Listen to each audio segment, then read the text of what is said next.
هادي له ونشهد أن لا إله إلا الله ونشهد أن محمدا عبده ورسوله.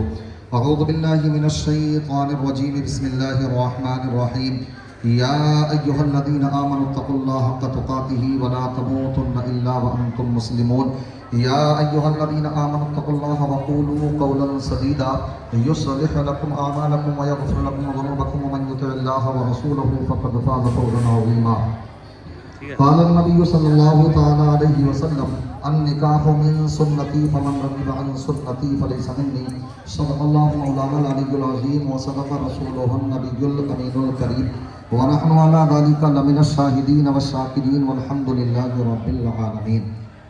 माशाअल्लाह ये निकाह खानी का वक्त चल रहा है, खुतबा हो चुका है और इसके बाद में इंशाअल्लाह निकाह खानी होगी.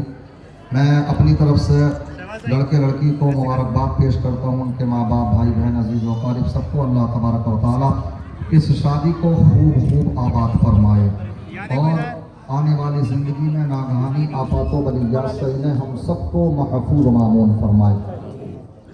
मैं बस 2-4 मिनट की आपके सामने चंद बातें आपके सामने करना चाहता हूँ, क्योंकि बहुत से लोग ऐसे हैं जो खाना खाने में मसरूफ़ हैं और उनको खाना भी है अभी, तो वक्त कोई ज़्यादा लंबी चौड़ी तकरीर करने का नहीं है.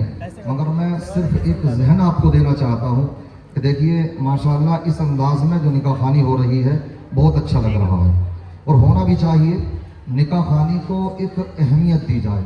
इस महफिल को हमारे जो भी प्रोग्राम होते हैं लेकर लड़की को लड़के को जब से देखा जाता है, रिश्ता तय पाता है, उसके बाद के जो भी प्रोग्राम हैं वो सब हमारे अपने बनाए हुए हैं. असल ये वक्त है, असल ये निकाह खानी है, तो हमें इसको काफ़ी अहमियत देना चाहिए. और माशाअल्लाह हमने इसके लिए एक मुहिम चलाई है, तो माशाअल्लाह बहुत अच्छे अंदाज में इस निकाह खानी की महफिल में अब सब शिरकत भी करते हैं. वरना देखने में ये आता था कि पता लगा लड़की के बाप कहीं उधर लगे पड़े हैं, लड़के के बाप कहीं उधर हैं, भाई कहीं हैं और निकाह हो रहे हैं. वो कागजी कार्रवाई समझते हैं कि ये इमाम साहब हैं तो इमाम साहब खुद ही करेंगे.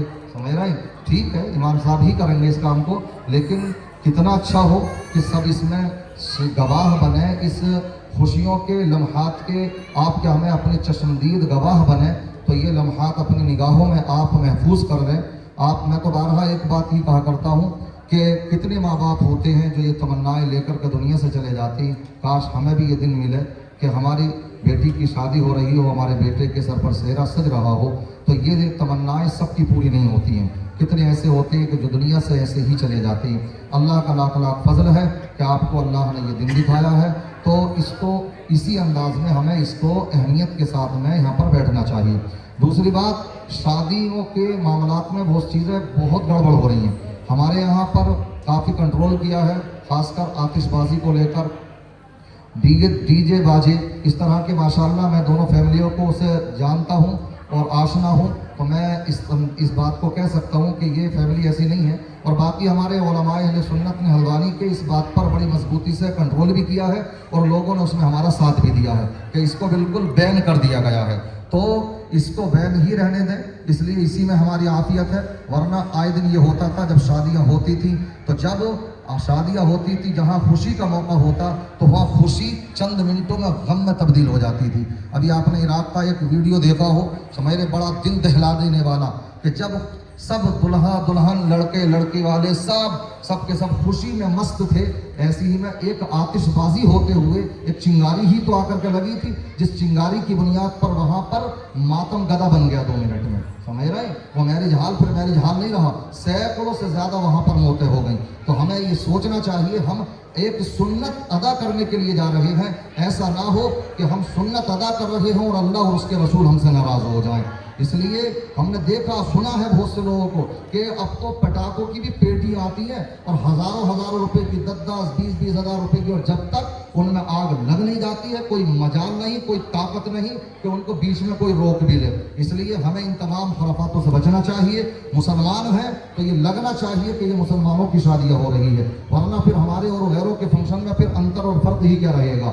अल्लाह तबारक व तआला इस शादी को खूब मुबारक फरमाए और हम सबको शरीयत मुतहरा का पाबंद बनाए.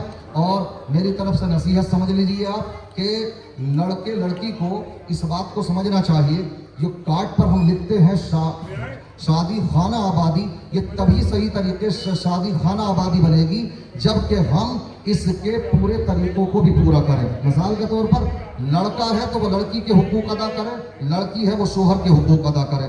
माँ बाप भाई बहनों के भी अपने हुकूक हैं, वो अपनी जगह पर हैं। इसका मतलब हरगिज़ ये नहीं होता है कि अगर आपकी शादी हो चुकी तो अब माँ बाप का कोई मकाम नहीं रहा या वो आप कोई खिदमत के लायक नहीं है। नहीं, माँ बाप का मकाम अपनी जगह पर है, बीवी का मकाम अपनी जगह पर है, शोहर का मकाम अपनी जगह पर है। अगर आज भी सब पूरे मुआशरे में सबके हुकूक अदा होने लगे तो मैं समझता हूँ कि आज भी हमारे इस मुआशरे के अंदर इनकलाब बर्पा हो सकता। जो घर होता है तो घर के अंदर हमें ये सोचना चाहिए कि जो लड़का है वो लड़की के हुकूक अदा करे और लड़की लड़के के हुकूक अदा करे। ये तभी होगा। हजरत अली रज़ी अल्लाह ताला अन्हु बड़ा प्यारा नुस्खा हमें अपनी जिंदगी गुजारने के लिए बयान फरमाती।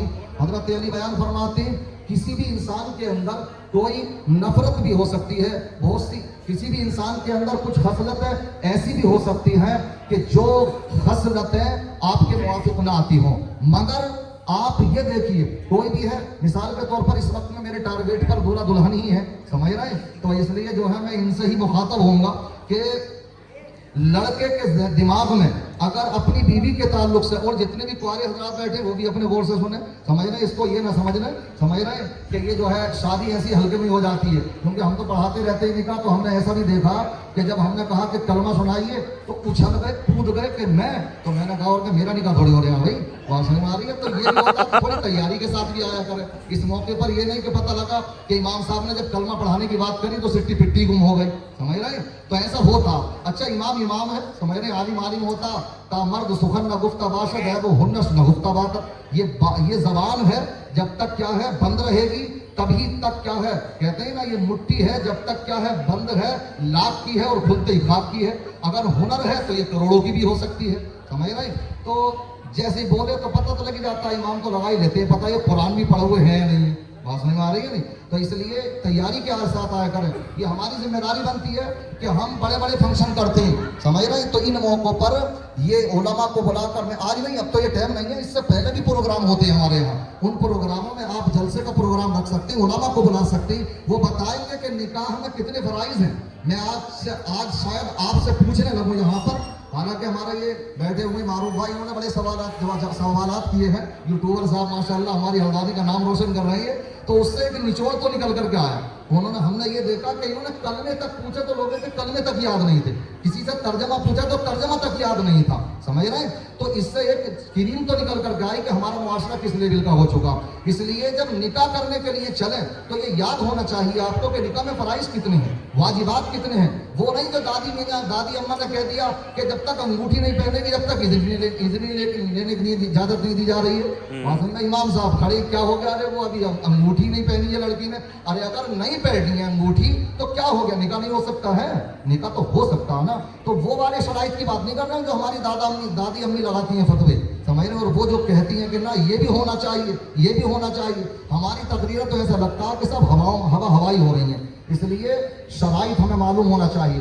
दूसरी बात, जब निकाह करने के लिए चलें तो हमें ये भी अपनी जबान पर कंट्रोल कर लेना चाहिए, वो सही अंदाज में, कि जब ये नई जिंदगी का आगाज हो रहा है तो यहाँ पर हो सकता है जब बर्तन करीब में होते हैं तो खनकते हैं, लेकिन इस खनक की आवाज घर से बाहर